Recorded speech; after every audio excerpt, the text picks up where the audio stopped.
Hello and welcome to a very, very special episode of Glory of Golden State Gaming. I'm your host, Swamp Swimmer, and I would like to introduce my co-host, the Robin to my Batman, Vespasian. You had to go with that. Hey, everybody. And today we have a third special episode host. I have no introduction because no introduction will live up to the hype. It's Ben. Hey, how's it going, everybody? Man, you should have done Bonnie to Clyde for Aaron. That would have been even better. Missed opportunities. Today we're doing a short little video about this newfangled book for the Dread Elves. We'll be doing a quick discussion because I think everyone who is following this channel has seen the 14 other book reviews out on YouTube right now. But we're going to do a quick review and then dazzle you with our thoughts on the book. So let's jump right into it. All right. Oh, hold on. There we go. Here we are, Dread Elf, 2nd edition, released on the 10th of December. Cool. So, universal rules. We definitely know what Academy training is. This is the -1 combat res to your opponent, and also if you're within, how many inches? 8 inches of another Academy trained unit, you get +1 advance on the charge, and they have 1 list rank for you destructing your opponent. Is that right? Yeah. When it says until declaring a new charge, if you flee from that, do they lose the +1 advance? Until declaring... I think if they redirect, you would lose the +1 advance. But if they flee and they go after you, I think they still get the +1 advance. Okay, yeah. So if they tried to redirect into somebody, they'd lose the +1. I didn't notice that. It's a good call. As we all know, this is on most of, or it's just on the spearmen and the auxiliaries, right? As far as yeah, because the tower guard or whatever they're called now have that also, yeah. Yeah, correct. And they have the banner that you can give it to everybody, so it might as well just be. It might as well be on everyone. Yeah. Hunting bolas. This is the minimized flee distance. It's only on a few units, but it's not on the big blocks, which is interesting. Yeah, I don't know how much this is actually gonna. You'll see it come in use unless they like support charge with it. They're sprinkled throughout the book, though. Kind of interesting. Like they're on some unexpected units, actually, where you wouldn't. Yeah, they're on like black cloaks, where like you want to throw them into a combat where you think you're gonna win with another unit. Just corner clip with them or something, and then. Yeah, somebody better than me could probably figure out how to make that really devastating, but it seems like it'll be corner cases, right? We are setting the bar pretty low there, though. Yeah, exactly. All right, professional courtesy. This is basically assassins. They cannot, two assassins can't go in the same unit. Scent of blood. This is one you charge any unit that has lost 1 wound, you get +1 advance. Yeah, I like this new rule. It's cool. What unit? I don't know off the top of my head. What sort of units have this on them? All the beasts, pretty much. Raptors, the thunderpacks, the dragons, all the mounts. The Manticores, yeah. So all your chariots, your Raptor riders, your characters on mounts are all going to get +1 move. Between this and Academy training and some of the other things that are coming up, there's a lot of awesome synergies with this particular rule. You can easily get Raptor units with like +3, +4 charge. That's pretty awesome. It is. Attack attributes. They're basically both the same thing, but Ruthless Efficiency is a +1 in the first round. Artistry of Death is +1 all the time to wound. This is basically replacing the old altar effect. Yep. But also kind of making up for losing the reroll 1s to wound. Ones, yeah. But you can still get reroll 1s with a magic item, right? Yeah. So it's pretty much just making it better. You don't have to pay 600 points for an altar anymore. This is quickly turning into the bitter review of the Dread Elves book. But the altar still offers the old altar buff anyways. So Yes. you could just stack it 3 times instead of Yep. once. Yeah. Yeah. That's cool. And you can take 2 different altars now. So, why not? Yeah. All right, Armory, Krakenhide, basically the same on foot, +1 armor. Repeater crossbows, this is a big difference. Range is down to 18. It's 1 shot at long range, 3 shots at short range, and 0 AP. Really cool way to make them like heavily favor short range shooting, which I think they did an awesome job with in this book as we go through the armory. Yeah, I agree. Losing AP 1 kind of sucks, but it's the volume.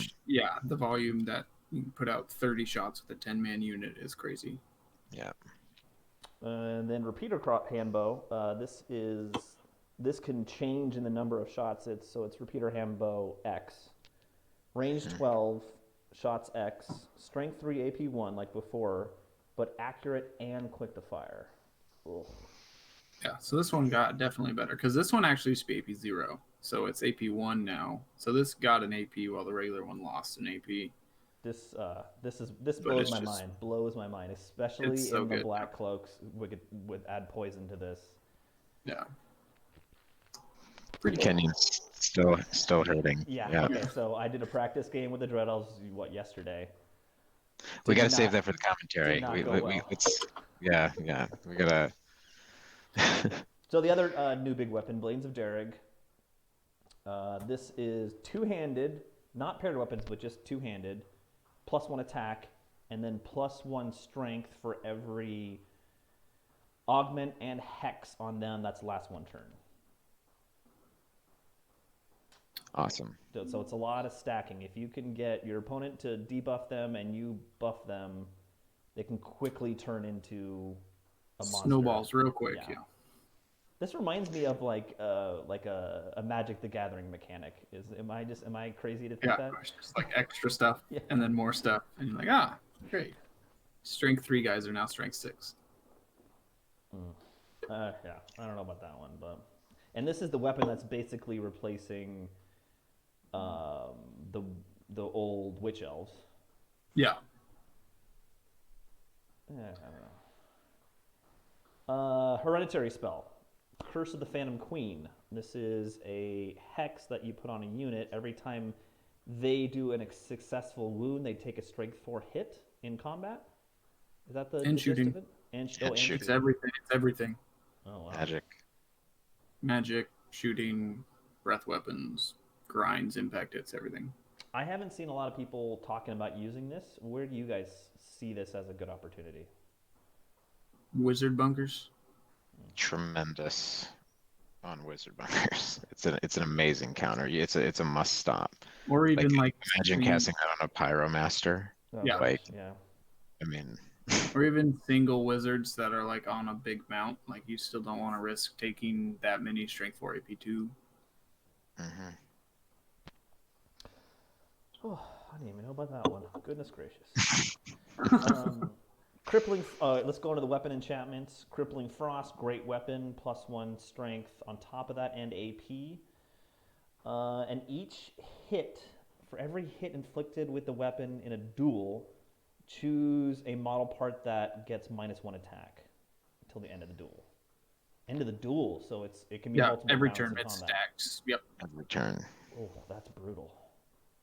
So this guy is meant to put the Dread Elf prince in the blender character category, right? Like that's basically it's survived the first round of a duel and then the other guy's done.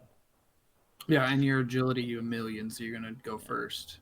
Yeah, I mean, not a lot of things can survive 8 strength 7 attacks, assuming no buffs, right? I'm surprised they didn't put a minimum attacks on here, like it's -1 attack down to 1 or something. Well, it is a minimum of 1. You can't go below 1 attack. One of the attributes. Yeah, for that good one, call, yeah. Good call. Yep. That's only just a flimsy 95 points for that one. Yeah. All right, next one. It's a good one. Go ahead. It's a good weapon. Lacerating Touch, a paired weapon enchant. Magic attacks gets +2 AP. While using it, this weapon, the wielder gains +2 attack and fear. So good. Gives you what, 8 attacks on a Dread Prince? Yeah, and they've already got the +1 to wound, so who needs strength? Yeah, so your 8 attacks, +1 to wound, AP3 base. It's like Hero's Heart, but a million times better. All right. This is a familiar magic item here, Transcendence. I remember this from the old book. Didn't change. The same thing, it just lost Lethal Strike. Right. Yeah. And it's a little bit cheaper. And you can only put it on a lance now. Yeah. I mean, it was always good on, on a lance anyway. yeah. It's still the strength 8 threat that you can get up to. But yeah. All right, Mastery of Slaughter is a spear enchant. While using the weapon, the wielder must reroll natural to wound rolls of 1. This is the reroll 1s to wound. Magical attacks. In addition, each health point lost by an enemy unit due to attacks made from this weapon, the wielder gains +1 to combat score for this round of combat. Yeah, this one seems less good as the other ones. Yeah. The reroll 1s to wound is pretty strong, but the rest is like more combat res? I don't know. Yeah, I mean, if you think about it, though, the Academy banner is, built to stack combat res. So if you also put a character like that in there, that's it can generate, like, every wound is double counted for combat res, right? So a prince could feasibly do 8 to 10 combat res with that. It's probably more of a gimmick, but interesting and cool synergy. All right. Pride of Dekos is a halberd enchant. While using this weapon, the wielder gets +1 attack value, and attacks made with this weapon become divine and magical. I like this for 35 points. Yeah, that's a solid weapon. You go up to 6 attacks on a prince, strength 5, +1 to wound, divine. Do the majority of the characters are allowed to have halberds? Or are there any units that are? Let me look. I also think it's interesting on some of the hero level characters too, because it kind of makes them punch like a lord, and and is cheap, so you can still armor them up. Yeah, it's kind of an interesting one.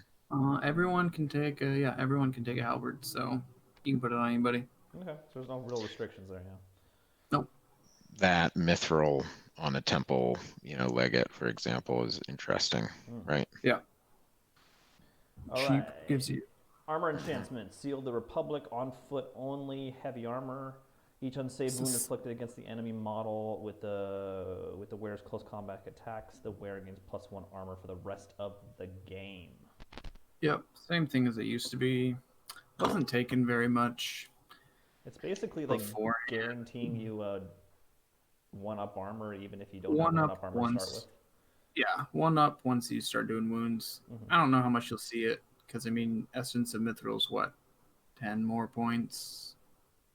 Yeah. And you get down to a 2-up without having to worry about fluffing and dying in the first round. True. But it's kind of cool. All right, banner enchantments. Executioner's Icon. The bearer and rank and file model parts with ruthless efficiency, and the bearer's unit gain Artistry of Death. So this is, and lose. So this is, they get +1 to wound all the time instead of just the first round. Yep. Great, good. Well, no one's sticking around after the first round anyway, so I don't know how much this is going to be used. That's true. All right, Eye of the Gorgon, 50 points. Can I be taken by units? I've units? seen this in a lot of lists. Yeah. This item, yeah. Cannot be taken by core units. The bearer gets Petrifying Stare, which is a Gorgon special rule, which we'll get to, and must re-roll successful discipline tests. So the more important part here is the must re-roll successful discipline tests. That's pretty baller. Yep. Cancels BSB, basically. Yeah, and if you don't have a BSB, it's like opposite. Oh, that's brutal. That works well with something in the future, which is the altar, which puts fear everywhere. Yep. Academy banner. This is the rank and file infantry models in the banner's unit game Academy training. This is like an auto include for non-Academy trained blocks, right? Yep. Yeah, pretty much every legate, or what are they called? The witch elves now will have The this because militant, temple yeah. militants, yeah. All right, artifacts. Moithir's Mirror. For each unsaved Aegis save out of 5 made by the bear immediately inflicts 1 hit with strength 5, AP2 strength attacks. Causing yeah. That's fine. I mean, it's just another way to get a 5-up save in the army. Yeah. You're paying 15 points to be able to do a strength 5 AP2 hit. This is good against like Evo casters and things that are trying to do snipes on you, because this actually goes to the individual model, not the unit. Oh, like interesting, yeah. Because the hereditary goes towards the whole unit, but this actually goes towards the model. So it makes people think twice about maybe throwing snipes on you. That's a good point. Mask of the War Crow. 50 points. The bear gains fear. In addition, the bear in any friendly unit that consists of more than one with fear within 6 inches, the bear must reroll natural to wounds of 1. Yep. Wow, that's really good. Yep. So that comboed with the Eye of the Gorgon is the clear combination. Pretty awesome. This with Eye of the Gorgon with the altar, which makes everything cause fear. Because this bubbles out 6 inches from the unit, right? Yep. Whew. Goodness gracious. Okay, that sounds great. Sounds decent, yeah. How do you pronounce that? Siren's Gambit? Yep. Sounds good to me. Wizards only. The bearer can cast the Wheel Turns as a bounce spell, 4/8. I don't love this because you can't cast the boosted version, which is what you normally want to cast. And you're hitting on 4s normally, or you're hitting on, I guess it's defense, yeah. Yeah, so I mean, it's not too bad, but... Because you can still stack all the +1 to wound and reroll the 1 bonuses on top of it, so you're still gonna like wound on 3s, rerolling 1s or something like that anyway. So it's not a bad spell to cast. This is the lower level of the spell, so that lower level. That's only an augment. It's a defensive thing, but I don't know. It's only in hex. I mean, it's only in hex. Yeah. So got it. Okay. Yeah. It's all right. That's not. There's so much magic in this list. I don't think you'll see that taken very often. Ring of the 9th Legion, 40 points. Legion legates only. Models of the Academy training in the Bears unit gain battle focus for the first round of combat. Don't they have, this you can give battle focus to any Academy training unit. Yeah, or anybody with the banner. So yeah, awesome. There's just so many synergies here. They're all good items. Ring of the Obsidian Thrones. Enemy units encountered with the model suck -1 offensive, -1 defensive for every special item in their unit, up to a maximum of 3. I love this. This is awesome. Yeah, that is a big middle finger to a lot of models out there for sure. So this is, if you can get this into a buffed out Lord character, or if you get it into a Death Star. Any Death Star, it'll be -3 pretty much.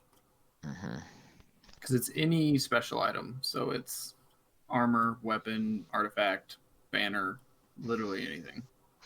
Yeah. Anti-Death Star. And they also have the hereditary that is anti-Death Star. It's yeah. All right, last one, Beastmaster's Whistle, Beastmaster only. 1 use only, may be activated at the start of any friendly charge phase. Charge rolls for friendly models with type Beast within 12 inches of the bear are subjected to maximize rolls. So think about this combined with Scent of Blood and Academy training and that. Yeah, you can just... So you're +2 re-rolling charges, and then you can put a speed banner on it as well. Yeah, so it's +3 inches. Yeah. And you're maximized on Swift Stride also, so you're rolling 4 dice, picking the highest 2. Yep. Yes. Balls. That turns them into pretty efficient. Yeah, pretty efficient charging unit. Interesting. Love it, love it. Okay, army organization. One thing to notice here is core is 25%. Raiders, which is all the shooting, is down to is 20%. Yeah, that took a little bit of a hit. Yep. But really limiting the shooting. The menagerie, the monsters, is 30%, which is pretty standard for monsters, right? Yeah, I think that's the same. So Dread Prince, he's changed a little bit. He's only discipline 9.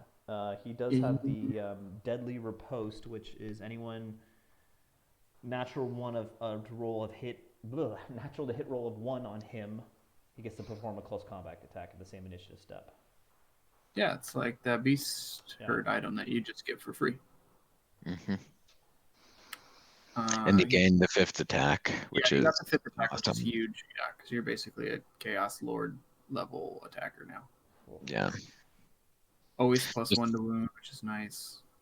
This guy with crippling frost or that ring, you know, and something else becomes, you know, the one that you were talking about, the +2 attack on paired weapons. He just becomes like an absolute wrecking ball. Monster. Yeah. I feel like they really they tried to make all these Dread Elf characters into assassins almost. And then, as you'll see in a minute, assassins really are not as strong as they used to be, but they're used in a different way. Yeah. Let's go on to the Beastmaster. This is a new entry. Beastmaster's Craft. Discipline. The Willbreaker's Craft is an amazing role. Discipline tests taken by friendly gigantic within 12 inches are minimized. So it's basically helping out all those monsters. And it's extra, maximize stomp and minimize stomp for enemy models. So they combine so what used to be the lash. Wow. Which is built in now. And one thing about the prince above, he can only go in on the horse, raptor, and a chariot now. So he lost all the big mount options, and they built that into the Beastmaster now. Yeah, you can correct. go on the This is Manticore, one the of the Pegasus, 2 ways to get a dragon. Yeah, which is a good point. Yeah. This is one part of the book I really like is the themey feel of the Beastmaster army. They've really like narrowed down the models that can be in quote unquote touch with beasts in the army or control them or make them better. I think it's really cool. And they also lowered the discipline, which is worth noting because that used to be a hallmark of the Elven characters as all being discipline 10 outside the Sylvan Elven lore. Yeah. And now this guy's losing it as well. Yeah. I like that he can't be stomped even if he's on foot. That's kind of cool. Yeah, that's kind of cool. And it's also defensive too. I didn't realize it was the minimized stomps to enemy gigantic. That's really cool. Yeah. All right, moving on. Legion Legate and Temple Legate. So this is your Legion Legate. You're up to discipline 10. I think it's the only character that is discipline 10. Yep. And he's he can't go on the big monsters, but he has a lot of mounts. He's kind of this is almost what the Dread Prince was before, right? But he's kind of like a halfway point between the old like hero level character and the old prince.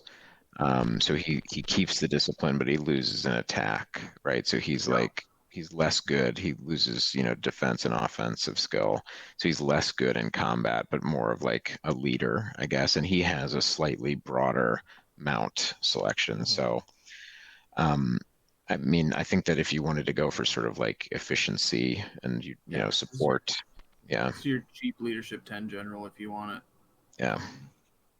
It'll be interesting to see how much this guy gets played. Only because the entry right below it seems ridiculous right now. So much better. Temple Legate. This is your lesser caster. Yeah. This is also BSB. And this is the BSB and caster combo for elves. Yeah. It comes with a 4-up Aegis in combat, which is great. Battle focus. Great lores, alchemy and divination, and some amazing special rules. Yeah, just the built-in special rules is ridiculous. So if he takes divination, he want to go battle oracle. -1 to hit his mauls with Blades of Darag. Yep. So it's just a permanent -1 to hit, and it's not distracting. So you can it's stacked with other -1 to hit stuff. Yeah. I'm sure this will get changed to distracting at some point. There are so many ways to stack -1 to hits in this book right now. Because he also gets scrying. But you can't. So you can't stack it with scrying because Why not? distracting says you can't stack it with other -1 to hits. No, I mean this would stack with scrying as well, right? No, because distracting says you can't stack with any -1 to hits. But since this isn't distracting, like when we get to the crossbow unit, you can stack it with that -1 with to that hit. rule. I see what you're saying. Yeah. So at some point, I'm sure they will make it just distracting. Otherwise, it's way too easy to get -2 to hit, which is supposed to be impossible in most cases. Yeah. Okay, interesting. And if you go alchemy, models with armor 4 or more and the enemy units in base contact with a model must reroll successful armor saves against lose conflict with Blades of Derek. So that's anybody with a 3-up or better basically has to reroll successful. Man, that's good. Wow. Yeah. Combat with alchemy. Alchemy, which gives you a reroll the wound basically if you want it, and +1 AP and. Yep. And then we got the Warlock out. 280 points.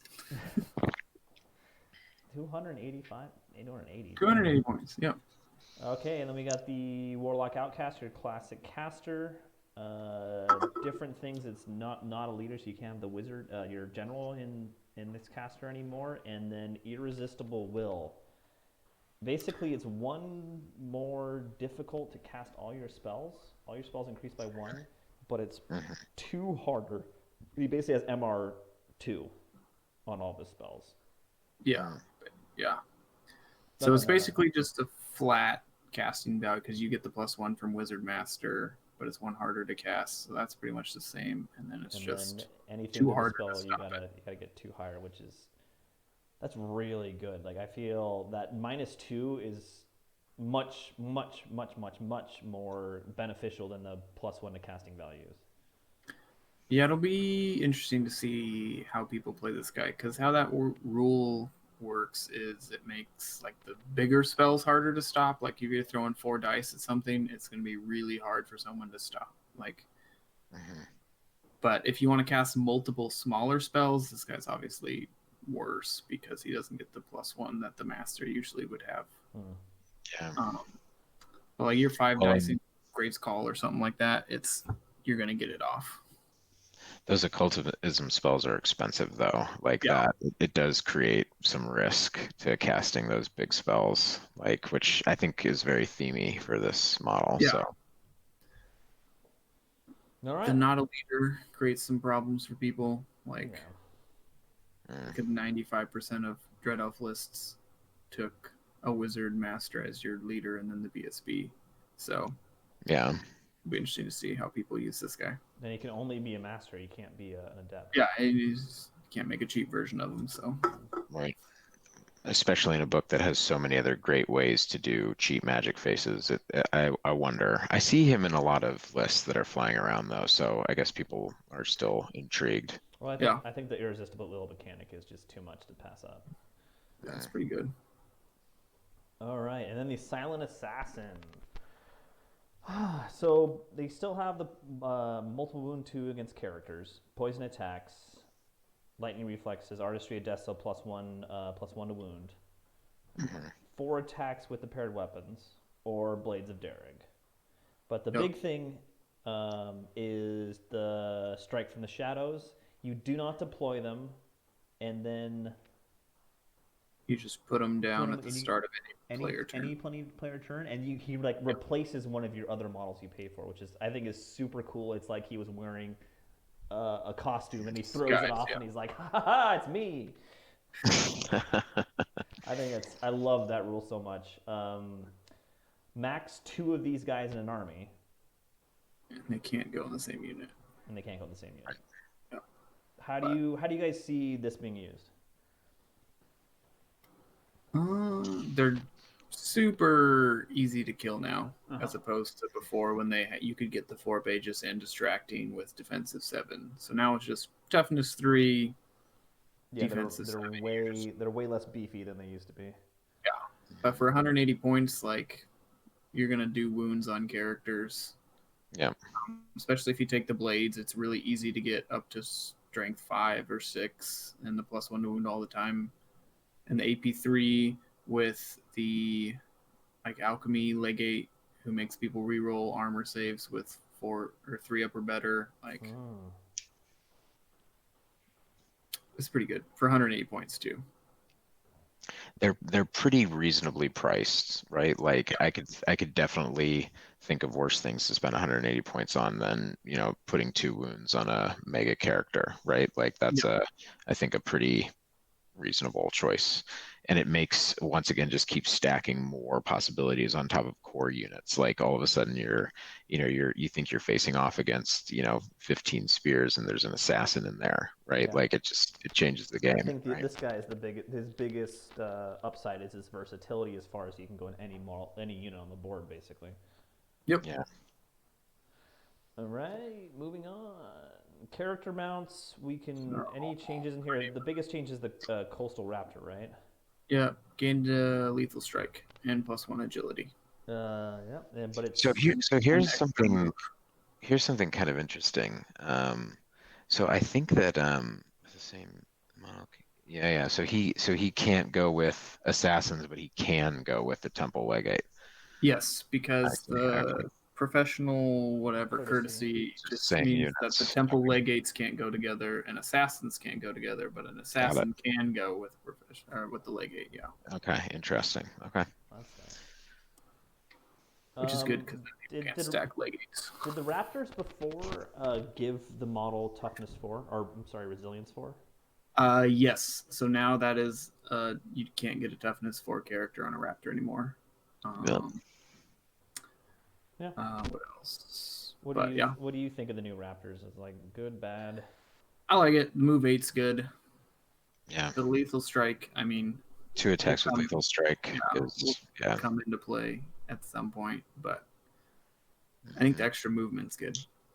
All right. I haven't looked through these character mounts. Is any big changes? Chariots are T4 now instead of T5. Okay. Yeah. But that's about the same. Yeah. Manticores are the same stat wise.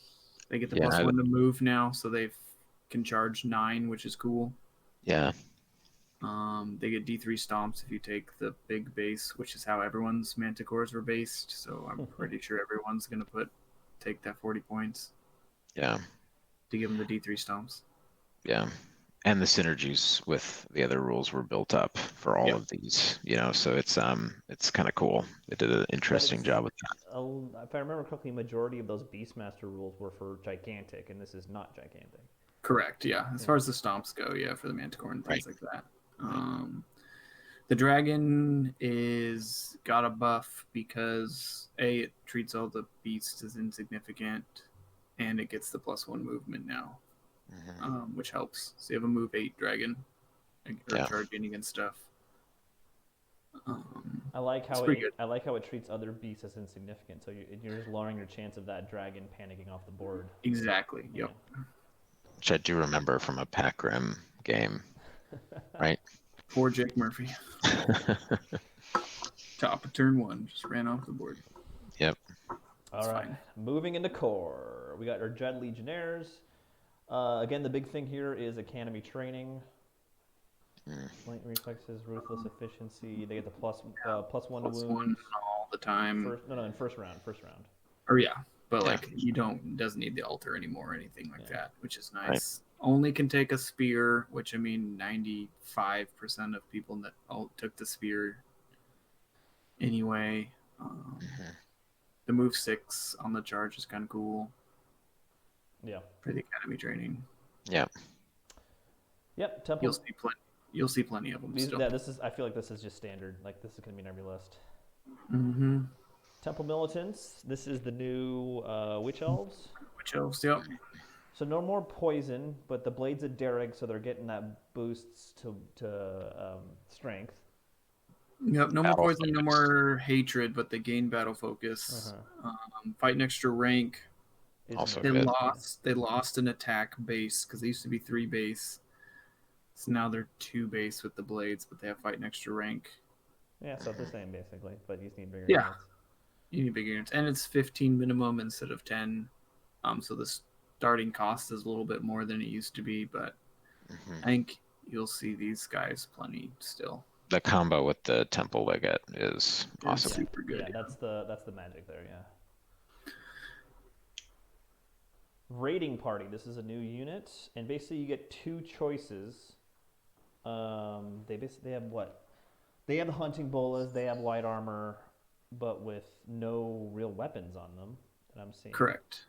And then it goes with depending on. And you either go Beastbreaker, which helps other beast type models next to you. They can't be stomped. They get a shield, and anything within 8 inch, any friendly unit within 8 inches that contains one or more models with Beastbreaker. The model parts with gain devastating charge hatred. Yeah, so your Raptors get hatred. Your Manticore. Your dragon. Yeah. I feel like that's a great combo if you're going for a speed list. Mm-hmm. They're light troops. Move, reroll, charges, Raptor unit that has hatred, and plus 1 to wound on the charge. Put that hatred on top of all that. Just sprinkle on some hatred. You're good. Yeah. So the hatred's only for the actual Raptors, though, right? Because it says monoparts with harness. Cool. Yes. But I mean, you're still getting hatred on your. On your Legion strike. I also exactly. All of the monsters in the menagerie section all of them are harnessed. Every single one. Yes. Yeah. Yeah, so now like your Krakens, your Hydras, everything like that, you can get hatred too. Yep. Brutal. And this is coming out of core too, which is really good.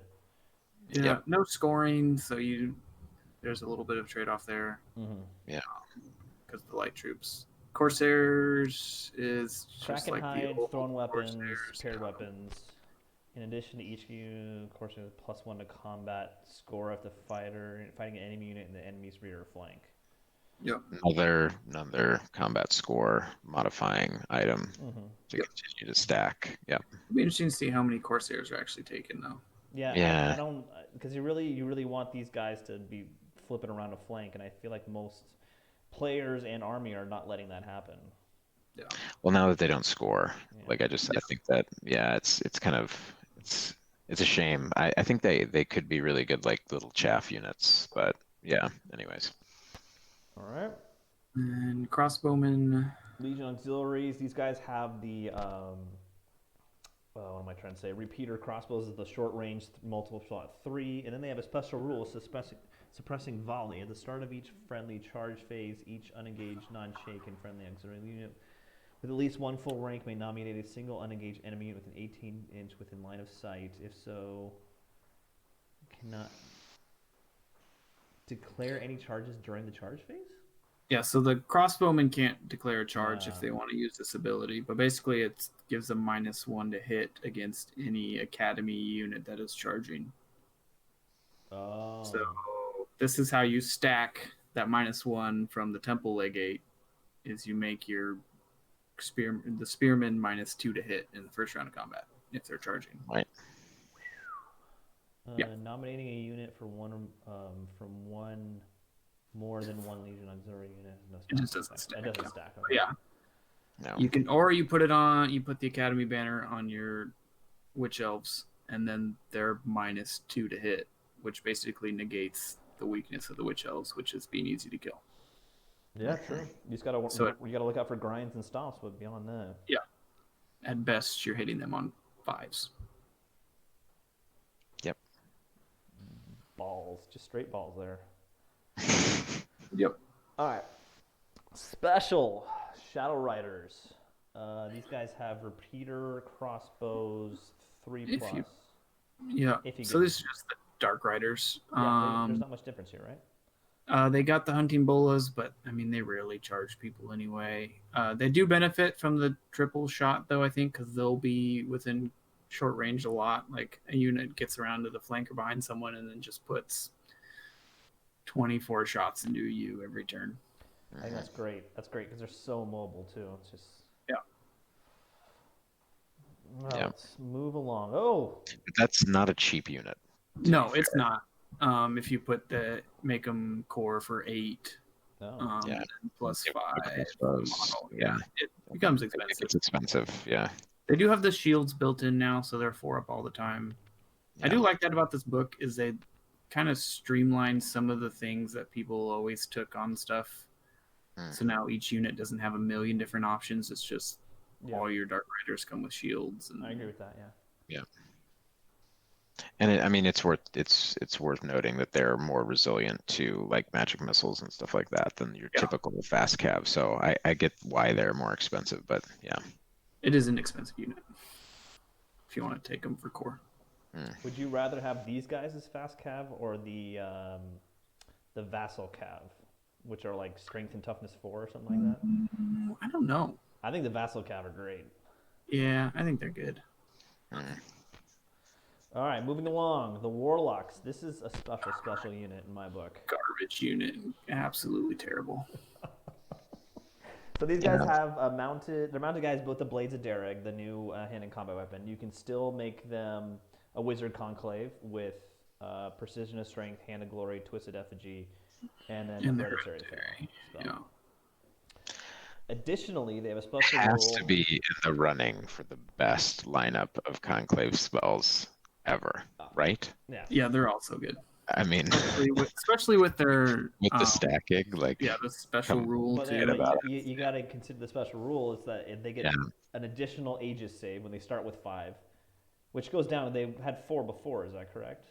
The 4+. So it's 4 up all the time. So now it starts at 5, and then it can be each additional hex or augment on them. For each it's the same thing as the blades. So it's like good or bad spells, they get +1. So putting 1 spell on this unit gets +1 Aegis save, +1 strength. Yep. Ooh, yep. That's scary. Or they have 2 options where the cause of the spell is the same as the buff. So you can do Perception of Strength to give yourself +2 strength, or you can cast Hand of Glory to give yourself +2 Aegis. And +1 strength still. Yeah, it's and +1 strength. Yeah. So it's like, do you stop the 3-up Aegis strength, effective strength 6, because they also have the +1 to wound, or Perception of Strength gives them effective strength 7 in the first round combat. Yes. With 2 attacks apiece. I don't know why you wouldn't run. And it's super cheap too. Base is 210 points and 120 to make them the Wizard Conclave. Yeah. If you're not running a unit of 10 or 12 of these in every single army, I don't know why. I would run 2 units of 12. Yeah, they're awesome. So good. And they have a 1-up better armor against shooting now. So they have a 5-up armor, which helps against like pyro and other strength 3 shooting and stuff like that. They did need the help. I mean, this unit. It's so good. I don't know how you can make GW Warlocks better than they were back in 8th edition, but they somehow did. They did it. All right, we did it, guys. We did it. All right, Dread Knights. I haven't even looked at Dread Knights yet. Heavy armor shield, lightning reflexes, ruthless efficiency, the new Raptors. They look close to the same. Am I missing anything? Yes, they lost T4. So not being res 4 the is new Raptors, huge. Yeah. But they can do great weapons. They can get great weapons now, which is awesome. Their base strength or attacks 2, whereas before you had to take the Banner of Blood to make them 2 attacks. Now they just have that, which means being agility 6. If you take the great weapons, you just march in front of somebody and like, well, I'm going to go before you with 10 strength 6 attacks that are technically strength 7 because they're +1 to wound. Yeah. 285 points base, 5 models. Yeah. And scoring. They get the +1 to move now because it's sent to blood. So I think you'll see a lot of these also. Okay. Because they get the +1 to wound all the time.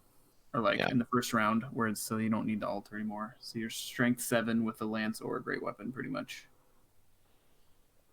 I think you'll see a lot of these units as big buses, but also as like scoring darts in kind of a more Beastmaster themed list and stuff like that. Like I think that they've got a lot of different ways they can be played. Yeah. Yes, absolutely. Obsidian Guard. These are the Halberd guys. Will of the Senate is their new rule. Enemies within 6 inches of a non-flying Obsidian Guard must re-roll failed panic tests. So it's holding the line. Yeah. When you have your They BSB off somewhere else. Yeah, they lost Fearless, and Bodyguard. Yeah. But I think you'll see these. I don't know. I like them in small units. I mean, you can still run a Death Star that pretty much kills anything it touches. But I was surprised that they didn't get Artistry of Death. I am too. Yeah. But I Were mean, they AP2 before? yeah, they were Strength 3 AP1 base. Yeah, so there's Strength 4 AP2 with the Halberd. I mean, yeah, they'll still just obliterate anything they touch that's They'll not blend, really armored. straight up blend. Yeah. Anything else there? Well, the Senate is kind of cool because you can run them out on the a minimum unit out on the flank, and they can kind of act like a pseudo BSB against panics and stuff like that. So you don't have to Discipline 9 check your bubbles quite as much as you used to, but. And the offense defense 6 can also play with all of the different to hit stacking buffs and fear debuffs and stuff like that you see in the list. So they have some cool synergies. Could be an interesting unit. All right, the judicators, which were previously called dread judges. Oh man, yeah, the old executioners. These are I like the law.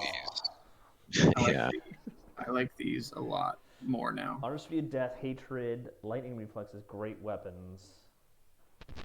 So they're +1 to wound all the time. Strength their 5 base +1 to wound. Their base AP2, which means their Strength 5 AP4 +1 to wound. Oh wow, yeah. Oh wow. With Hatred. But they lost the lethal and the multi-wound too, yeah. Yeah, the multi-wound 2 is a big loss. The lethal AP exchange is not that big of a deal. Yeah. Worth noting, these are not academy trained. Correct. So you have to give them the 40-point banner. Life's hard. Life's hard, yeah. Darn. Or you could take Rending Banner, so they're AP 5. Seems needed. Yeah. Yeah, these guys will just. I think you'll see horde bricks of these. They're actually not that expensive in a horde formation, right? No, they're not, because they're only 20 points extra model. And 20 points base, yeah, like the base. You can get base 10 or 20. 30 of them for 600 500-point unit. Yeah, that's awesome. That's pretty cool. Wow, yeah. It's a lot of Strength 5 AP4 Hatred at high agility. All right, moving on to the harpies. These are the same as before, except now they have Scent of Blood. They're Strength 4 now. They come 8 base, which is. Oh, I didn't notice that. Good call. Kind of interesting. I think you'll see a lot of people run them with 9, so that you have to do 3 wounds to cause a panic instead of just the 2 wounds. Scent of Blood means they can charge 11, I guess, if you want to charge with your harpies. But 2 Strength 4 is not bad. Yeah. Still good chaff. Yeah, it's fine chaff that you can hide behind your infantry and then move forward whenever you need it. Yeah. You can give them hate. No, you can't give them hatred because they're not harnessed. Never mind. I was thinking you could give them hatred. Were they always 18, or did they used to have 20 March? Let me check really quick. Don't remember what they used to be. Harpies were 10-20. Yeah, so they lost some movement. They lost 10-18. That's interesting, actually. Yeah, so they lost some March movement. They gained a strength. And lost an agility. They used to be 5. Now they're 4. But I mean, you're not really fighting. You're not really fighting with your harpies anyway.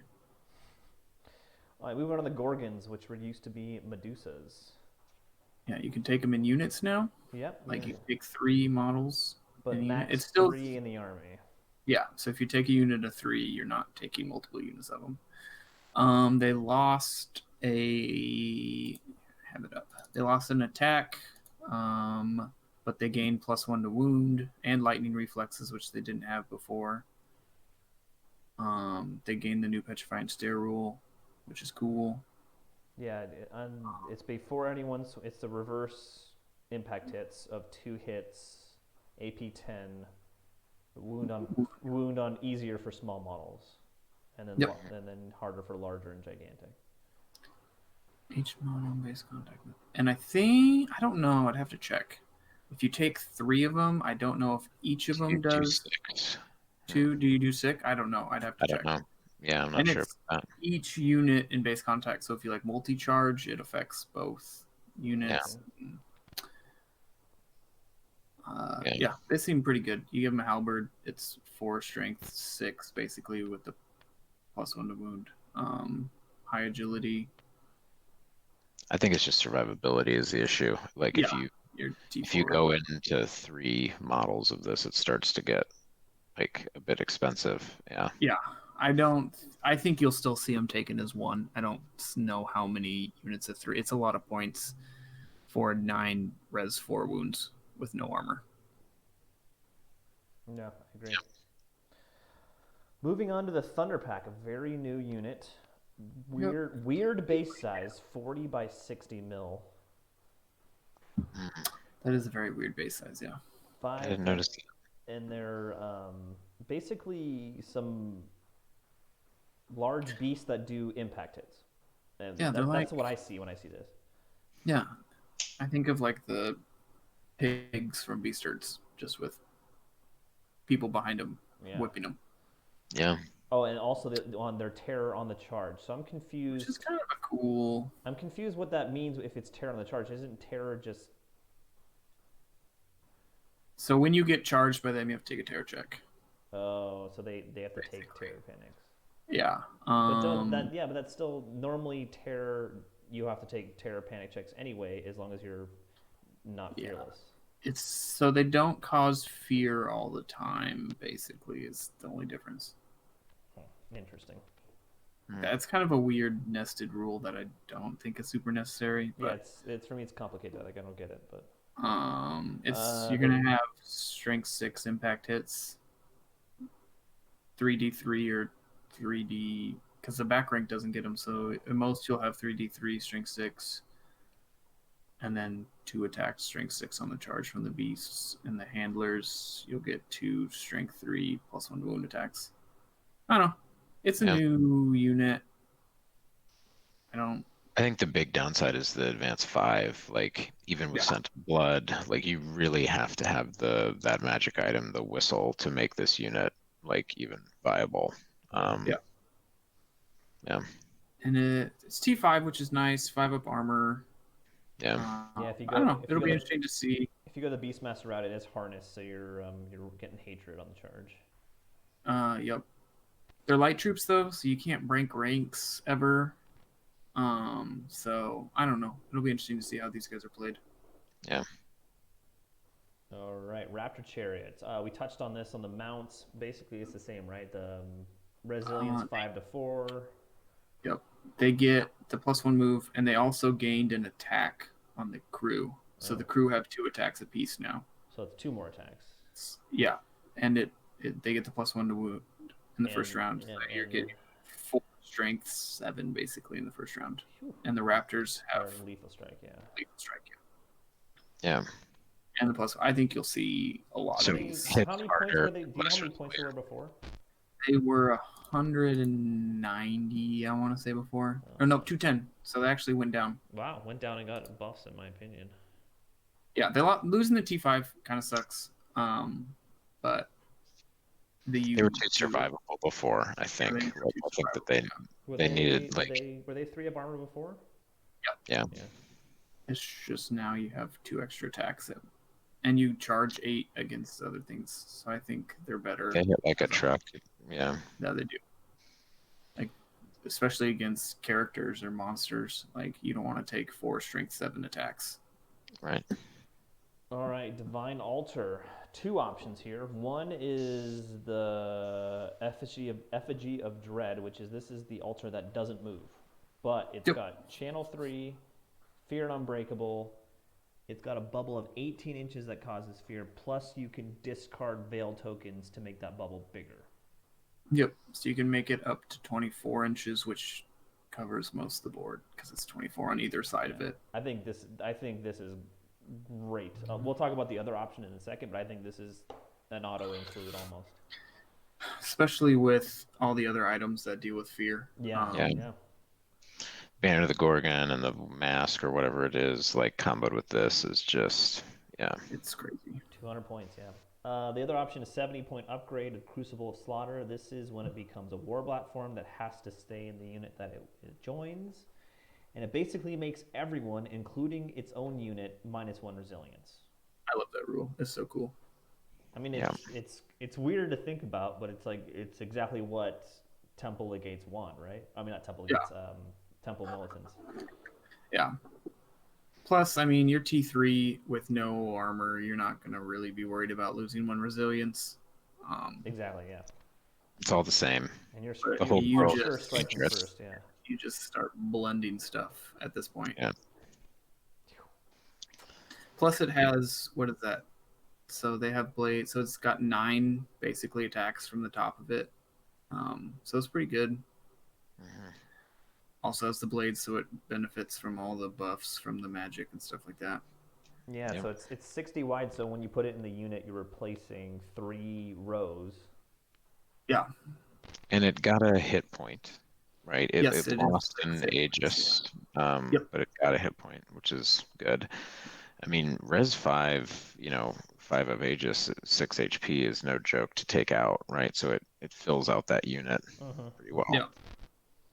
I think you'll see yeah. this a lot. Yeah. I think you'll see both, actually. It is only 0-1. I didn't notice that. So you can't take both kinds of them in the same army. Okay. I didn't notice that, but I think they both are viable. Okay, let's see here. Moving on to Raiders. It's same mechanic. Not a good entry. This is the only Pretty entry garbage. in Raiders. These are the Black Cloaks, in my opinion. I think they strike fear in my heart every day. This is the repeater handbows, 2 shots plus poison on top of it. They're basically always hitting on 3+, poison AP1. Brutal. Yep. And in combat they're not too bad either. Paired weapons, poison attacks. Poison, still +1 to wound. For me, At agility 5. This 2 units of 10, it's auto include. Yeah, I think that They did used to have a great weapon option, which is a loss because that was pretty good. Option. But I think the math is they still, if you move up, shoot like a giant, stand and shoot, and then you kill it before it even gets to attack you. Yes, sir, they do. Let Kenyon, sorry. They still die to magic missiles in droves. So, I mean, they're still T3 with not much armor. Yeah. Yeah, I mean, they'll suffer to shooting, they'll suffer to pyromancy, but still. Yeah, it's still pretty great. Yep. On to Destroyers, Hunting Chariot. I haven't looked at this at all yet, so... It just got worse. Oh, really? So, Dragon's Bane Harpoon, 18-inch one-shot, strength 6, multiple wounds D3, quick to fire reload, model with towering presence, lost 1 more health due to this shot, loses fly, and Swift stride until the end of the next player turn. Yeah, so it used to be strength 7, AP 3. So it got higher AP, lost the strength. Used to be D3, clipped wings. So now it's just flat D3, and it used to lower the movement as well as losing fly. Yeah, like it's not going to affect things like a dragon, but then like other things like pterodons and ramphidons, where they have a really high fly speed, but they have a movement speed of 2, like on foot. Yeah. It's interesting. It's the same stats though. T4 with a 4-up, 2 guys up top with light lances. I don't know how much you'll see this. I mean, it's kind of anti-monstery, but it's just anti-certain flyers. Yeah. Strength 6 feels bad. Well, like the strength 7 one was nice because it's always pretty much hitting on 3s with quick to fire. Oh no, it lost accurate also. So it used to be accurate and quick to fire, so you were always hitting on 3s. That is worse. Yeah, I think you might. I think that when you get to the next entry, you will understand why you see the one above. Repeater battery, 0 to 3 in the army. This is the same as before, but you can now move and shoot, and it is 8 shots, strength 5, AP2, but only a 24-inch range. Yeah. Yeah. I think these are great. Great. I think they're pretty good. 8 shots is awesome. 8 The spike shots, potential of that is crazy. 8 shots, strength 5, and then also you can play that game if you have a hill in your deployment zone. You can hop up and then hop off the hill at your discretion. Yep. Yeah. Move and fire is a game changer for an artillery piece like this. Like the ability to like move, something comes up, puts you in its charge arc, move out of its charge arc, shoot it. Like that's awesome. And also, lot of what I learned is there. when you have if you got some ambushers or someone getting in their deployment zone, and you have them up near the bolt thrower, they can do that stupid thing where they walk out of your charge arc, and it's just like, and now they can do that and shoot you in the side. It's just and still shoot you, yeah. I mean, you can't sit back and shoot with them, but the whole army now is super aggro, so you're not going to see too many sit back and shoot lists anyway.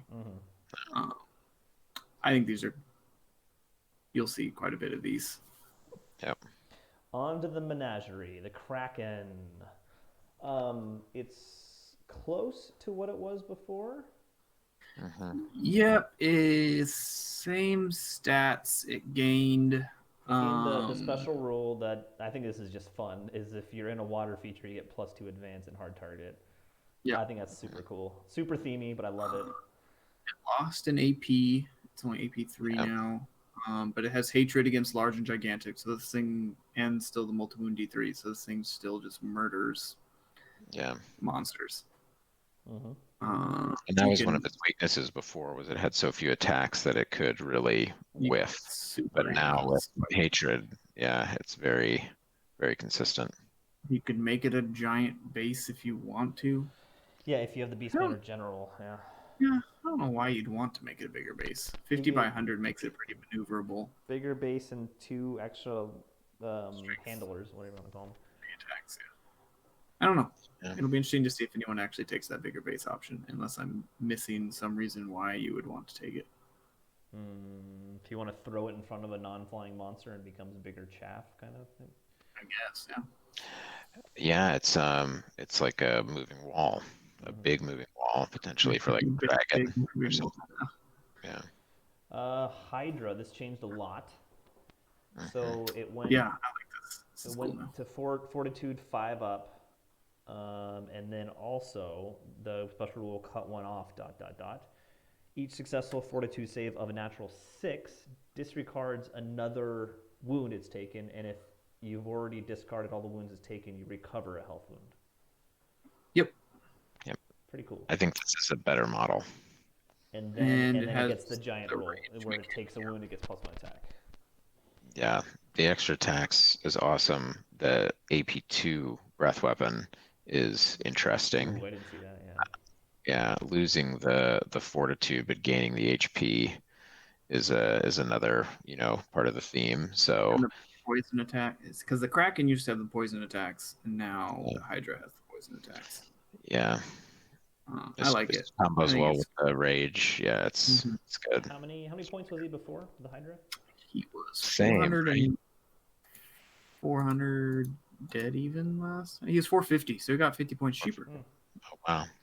Yeah, I could see if you want to run that. He lost an offense. This is good. This is really good. He lost an offense and defense. He's only 4 for both of those now. But gained potentially up to 5 more attacks, and can heal. Yeah, and he got the Lash Masters. I mean, not that they're much, but it's not nothing. Yep, it's not nothing. All right. I like it. It's cool. Good model. Moving on to I think this is the last entry. Yes, it is. The Mist Leviathan. 100 by 100 base is kind of unique. Flies 714. It's a light troop. Distracting, 8 wounds, resilience 5. It has random attacks 2d3, and it has under the cover of mists. After determining deployment phase, in case of a tie, the player that contains one or more Mist Leviathans may decide which player gets to go first. Or choosing deployment zone, I'm sorry. And the start of the phase, units within an 8-inch and give additional 4-inch march. So this is trying to get And first merchant turn shoot. and then marching at you. Lose merchant shoot, yeah. Yeah. So now That's a your pretty- base guy is March 14 in the first turn. Yeah. I mean, it's if you're going for a just straight charge at you list, it's cool. But beyond that, I don't know. I think you'll see this more when the points of other stuff go up.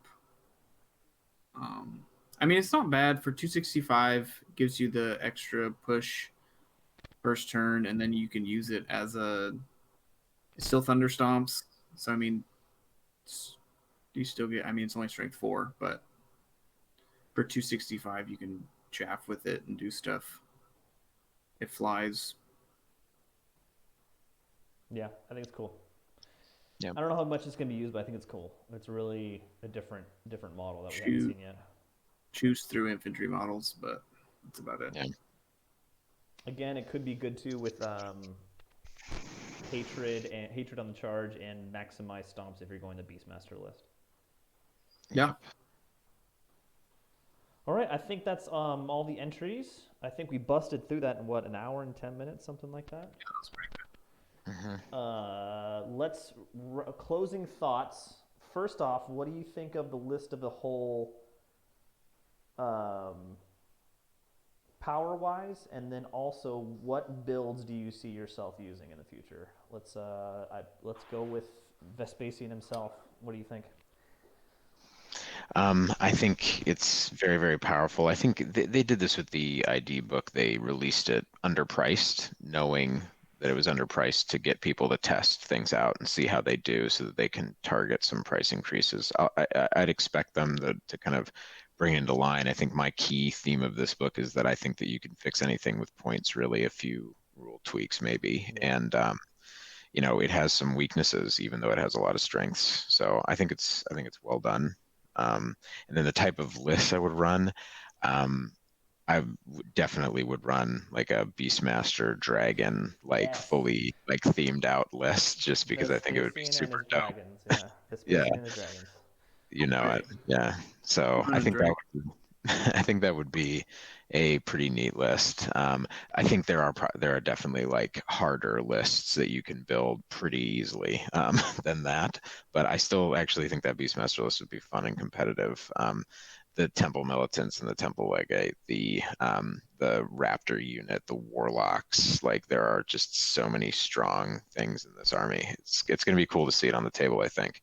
Got to figure out how to kill it. Pray, that's what you need to do. Ben, what do you think? I like it. I mean, being a Dread Elf player since 8th edition, I think that I like that it's gone even more towards just the aggro. Can't really play a defensive list anymore. It's kind of just balls to the wall, all offense. Being a fluffy player, I would probably just run 2 units of Warlocks and just shove it all forward. And big units of spears with just stacking all the buffs. Yeah. I think the Temple Legate's probably one of the best models in the game right now, as far as rules and cost and everything like that. What else? How much do you want to bet that those 2 rules become distracting and AP1? Oh, 100%. Simple, very good. Nerfs, but still worth the 280 points. Yeah. Just to get distracting all the time is awesome. Worth, yeah.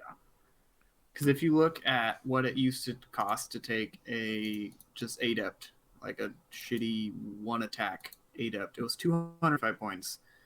So for 35 points more, you're getting something that can fight and take weapons with battle focus, +1 to wound, a 4-up Aegis, can take armor, has spells, can be the BSB, and can have special rules for 35 extra points. I guess ridiculous. It's way too good. I mean, that could be a 400-point model and people would still take it. Yeah. But I mean, I'd run 2 of them. I mean, the closest comparison is a Master of the Chronic Tower, right? Yeah. So I mean, it's not quite as good of a caster as the Master of the Chronic Tower, but It But the has special rule ability. is a permanent spell. It's a permanent spell that you can't Wait, not get okay, off in a turn. Yeah. Yeah. So those, I love those things. I think I would run those. I love the new Dread Princes with the more offensive kit with the 5 attacks. I'm the opposite. I don't really like the Beastmaster. I mean, it's cool if you want to take a dragon. Yeah. But I would just take the Dread Prince, give them the 2 attacks with the super high AP kit, and just shove it down people's throat. I can't disagree with that. What about you? I think the rules and the mechanics they made seem really strong, but I think they're really great. Like it really theme-wise, I think it feels Dread Elfy to me, which is I think is fantastic. But I agree with you, Aaron. It's just everything, and I mean everything in the book is just undercosted by a lot. Undercosted, yeah. I think they just need to go a book-wide point increase, whatever that is, 10%, I don't know, 20%. I don't know the specifics, but they need to tone everything down, and then it'll be a really cool book. I mean, it's got to take some tweaking, a lot of testing, a lot of tweaking, and hopefully, I'm hoping that, knock on wood, that this points increase or points adjustment that's coming out within the next week addresses some of that, does a little bit of point changes, because going through a whole however long without a point adjustment on Dread Elves is going to be rough for my Dread Elf games. I think they'll do, I don't think they're actually getting touched, but I think they'll do a specific Dread Elf update like they've been doing with the ID, where like you'll see point changes probably in a month or less, hopefully. Yeah, pretty soon, I would say. Hopefully it's before we start running more tournaments. Yeah. I'm sure they won't be done before that 5-man tournament that we're in the beginning of January. As far as a build I want to see, I like the Beastmaster list. I think it's super themey and different, and there aren't any other lists really like that. But I see like an all infantry Temple Militants, Legion Legate, or Temple Legate, everyone on foot, everyone buffed to the max, ultimate synergies with that fear altar.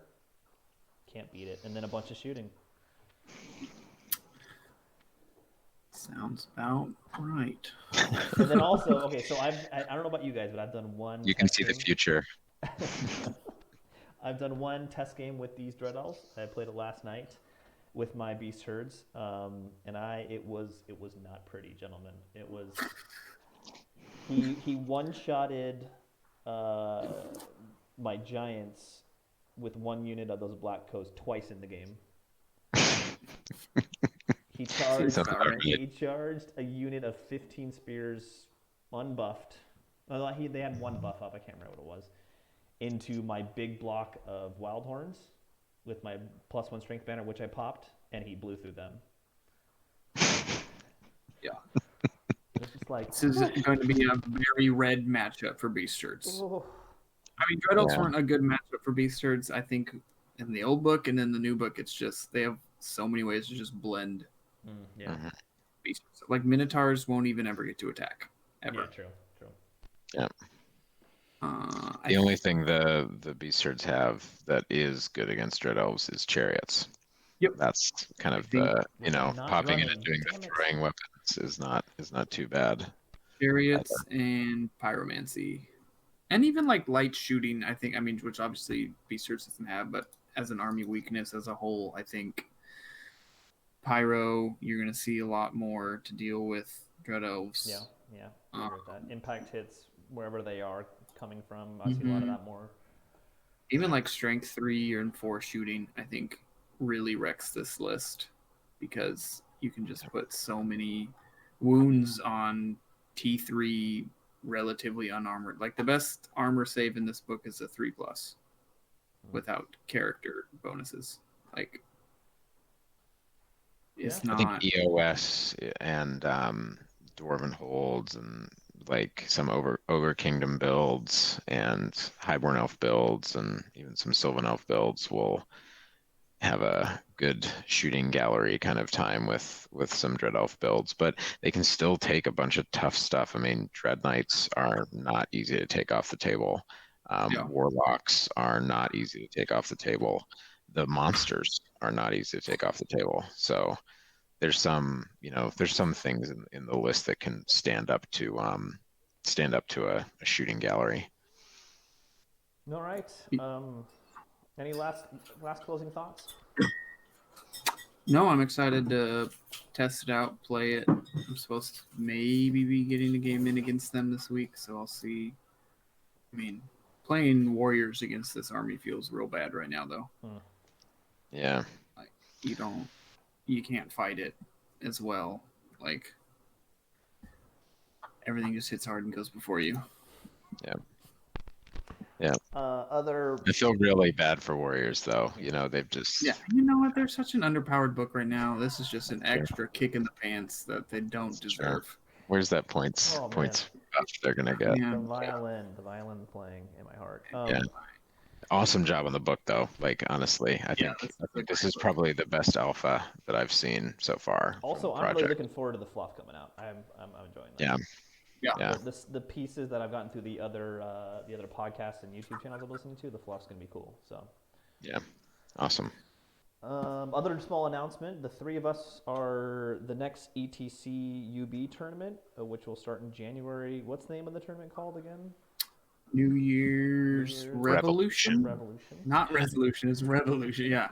Revolution. The three of us are joining a team plus two other guys, and we'll be doing those bat reps here on the channel. Awesome. So, looking forward to it. Thank Perennial you all. underachievers. Ben, thank you so much for joining us on Glory of Golden State Gaming. Yeah, no worries, guys. It's fun. And keep your eyes peeled for more bat reps and book reviews. Cool. Later on, gentlemen. All right. See you, boys. Bye.